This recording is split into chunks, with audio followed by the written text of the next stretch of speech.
Baik, assalamualaikum warahmatullahi wabarakatuh. Waalaikumsalam warahmatullahi Alhamdulillah, wabarakatuh. semangat ya. Mau ngopi atau mau diskusi ini semuanya? Dua-duanya. Ya, Alhamdulillah. Alhamdulillah Rabbil Alamin. Assalatu wassalamu ala asrafil anbiya wal mursalin wa ala alihi wa sahbihi ajma'in. Supaya lebih semangat, kita buka dengan pantun. Semangat. Oke? Bawa rantang dikemas rapi. Cakep. Isinya arsik, sambal terasi. Cakep. Selamat datang di acara ngopi, tempat asik buat diskusi. Ya, Alhamdulillah malam hari kita senang sekali akhirnya bisa bertemu kembali dengan komunitas Muslim Johor dalam acara ngopi. Siogianya acara ngopi ini agenda rutin, ya, tapi sempat terhenti beberapa lama waktunya. Ya, Alhamdulillah malam ini qadarullah Allah izinkan kita kembali untuk menghadirkan acara ngobrol pemikiran Islam ini dengan mengambil tema bahaya LGBT. Nah, mengapa isu ini yang kita kulik? Jelas karena perilaku penyimpangan ini bukan hanya pelik, menggelitik, malah begitu berisik di ruang publik. Maka wajib kita kritik karena akal sehat sudah terusik. Bagaimana tidak? Kelompok ini seolah tak ada lagi rasa malu. Bahkan secara terbuka dan terang-terangan menuntut pengakuan dari masyarakat, bahkan negara. Dan pada malam hari kita akan dibersamai oleh dua orang ustaz muda. Ya, ada alhamdulillah bersama kita ada Ustaz Musa. Ustaz Musa ini muda, giroh dakwahnya. Gak pernah tua ya, ya. Siap selalu ya, Siap. Alhamdulillah, terima kasih sudah hadir. Dan di sebelah kiri saya ada Ustaz Kusnadi Awali yang sudah kita asing, di beneran muda, tetapi dari segi keilmuan, ya, sakopah cukup, bahkan sangat matang, dan beliau guru kita. Terima kasih sudah hadir Ustaz. Assalamualaikum warahmatullahi wabarakatuh. Waalaikumsalam warahmatullahi wabarakatuh. Baik, sebelum kita ke para narasumber, sedikit saya kemukakan fakta-fakta mengenai LGBT ini. Yang pertama istilah dulu nih. Ya mungkin udah pada ini ya, udah pada mafhum dengan istilah LGBT, tapi nggak apa-apa, sekalian kita ulangi sedikit. Ya, di mana LGBT ini adalah akronim, ya, singkatan dari lesbian, gay, bisexual, transgender, queer atau questioning. Nah, ya ini istilah inklusif yang digunakan untuk mewakili keragaman orientasi seksual, identitas gender dan ekspresi seseorang. Katanya begitu. Nah, kalau L, lesbian, G kita udah tahu lah ya.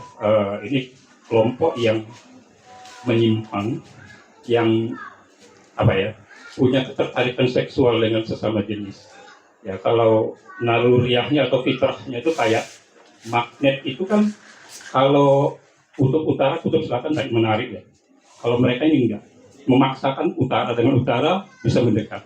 Padahal kalau magnet utara dengan utara itu tertolak. Nah, kalau mereka ini enggak. Jadi mau apa ya, dinormalkan hal-hal yang seperti itu. Kemudian ada yang B, ya, biseksual. Ya, ini individu yang tertarik secara emosional, fisik, atau seksual kepada lebih dari satu jenis kelamin. Kiri kanan oke, nggak punya pendirian. Kemudian ada transgender, ya. Ini yang mengingkari identitas lahiriahnya. Kalau dulu dilahirkan sebagai laki-laki, nggak terima dia. Diubah. Begitu sebaliknya, terlahir perempuan malah menolak. Dan yang terakhir ada queer, ya, queer atau questioning. Jadi LGBTQ itu Q-nya itu queer atau questioning. Ini yang seumur hidupnya apa ya, bimbang terus. Dia mengingkari jenis kelamin apapun. Kan kasihan. Kalau masuk ke toilet nggak tahu toilet mana dia ini. Dia bilang laki-laki dia bukan, perempuan juga bukan. Atau gitu. Ya. Padahal secara lahirnya jelas, ya, apa identitas kelaminnya. Nah, yang terakhir ada tanda plus ya. Tanda plus ini artinya apapun yang terkait dengan isu-isu gender di luar itu masuk ke mereka. Kayak misalnya di Jepang itu ada satu orang yang orientasi hidupnya atau orientasi dirinya nggak mengakui diri sebagai manusia malah. Yang mungkin teman-teman sini pernah dengar ya, yang dia berperilaku seperti anjing, pakai topeng anjing, gitu kan, nggak pakai baju, gitu. Nah kemana-mana, seolah-olah dia anjing. Nah itu termasuk yang plus ini. Gitu. Ya. Nah kemudian fakta-fakta LGBT di skala dunia ini ternyata gerakan global yang sangat terorganisir. Lebih dari 1.700 organisasi LGBT di seluruh dunia yang saling terhubung di 160 negara. Ya, jadi ini didukung agenda politik, ekonomi dan budaya global. Ya, ini data dari kelompok mereka sendiri, ILGA. Ya. ILGA ini International Lesbian Gay Association. Ya. Kemudian ada lagi fakta normalisasi di ruang publik, bahwa pernikahan sesama jenis di beberapa negara itu sudah dilegalkan. Kalau di Asia itu Taiwan, ya, di tahun 2019 dan Thailand terakhir di tahun 2025. Ya mudah-mudahan Indonesia enggak ya. Itu doang. Dan ada pula pengakuan hukum oleh PBB. Nah, gitu. Jadi PBB ini menegaskan perlindungan kelompok LGBTQ ini lewat prinsip Deklarasi Universal Hak Asasi Manusia. Dan PBB menyatakan bahwa setiap individu terlahir bebas dan setara tanpa memandang orientasi seksual maupun identitas gendernya. Dan sudah dikeluarkan resolusi tahun 2011 oleh PBB atau Dewan HAM PBB yang meloloskan resolusi ini secara resmi pertama kali. Ya. Jadi mereka itu didokumentasikan dan mengutuk kekerasan serta diskriminasi terhadap kaum LGBTQ ini di seluruh dunia. Nah, bagaimana dengan Indonesia? Ya, ini juga nggak kalah mengerikan. Data sebaran komunitas LGBT di Indonesia ini, ya, bersumber dari estimasi lembaga resmi dan riset akademis. Ya. Dengan konsentrasi populasi tertinggi itu tercatat di wilayah perkotaan dan provinsi dengan jumlah penduduk padat. Ya. Nah, estimasinya secara populasi nasional itu data Kementerian Kesehatan tahun 2022.